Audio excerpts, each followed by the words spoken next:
Hello and welcome to our virtual walking tour of Sydney, Australia. On our first stop, we will visit the Sydney Opera House.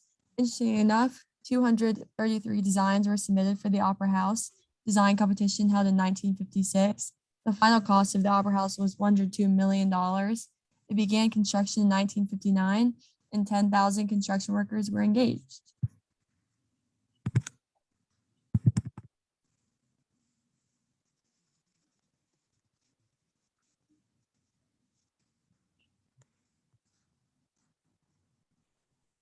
The next stop on our walking tour will be the Old Government House. And the Government House is the residence of the Governor of New South Wales, Australia. It was constructed between 1837 and 1843.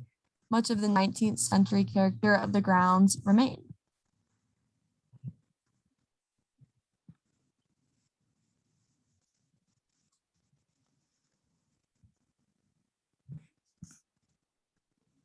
And then following the Old Government House, we will visit the Royal Botanic Gardens.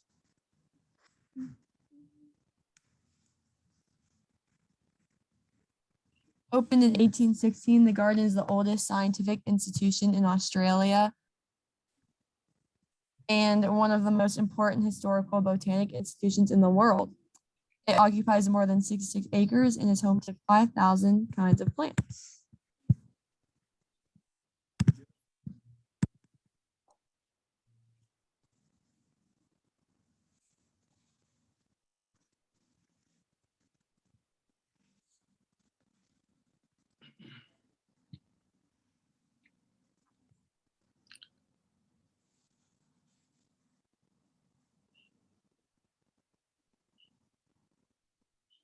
Next up on our walking tour, we would be traveling to Macquarie Street. This is the city's most significant and historically and culturally profound street. There are many well-known landmarks along the street that stretches from Circular Quay to Queen Square. You can find the memory of creation without end sculpture, the infamous The Toaster Building, Moore's Stairs, and the Ritz-Carlton Hotel.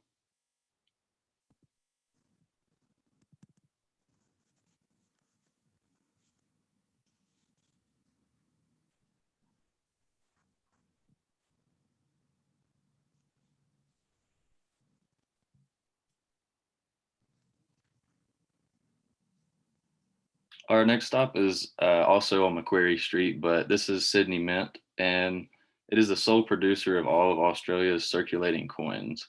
It opened in 1965, and since then it has produced over 15 billion coins and has the capacity to produce 2 million coins per day.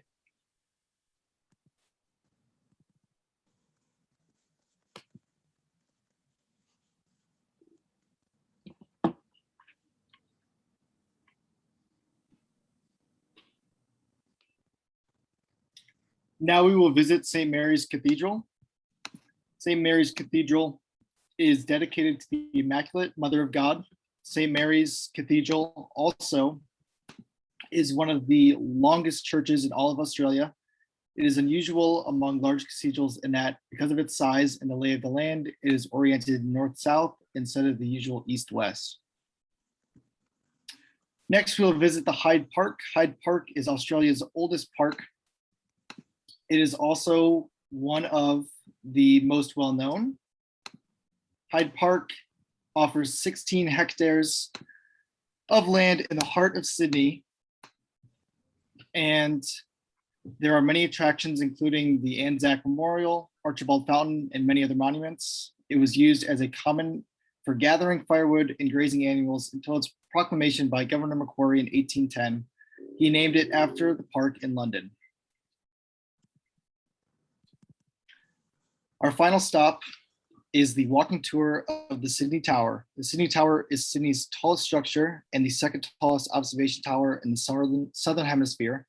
The name Sydney Tower has become common in daily usage. However, the tower has been variously known as the Centrepoint Tower, AMP Tower, and colloquially known as the Flower Tower and Big Poke. And that is it for our walking tour. Thank you.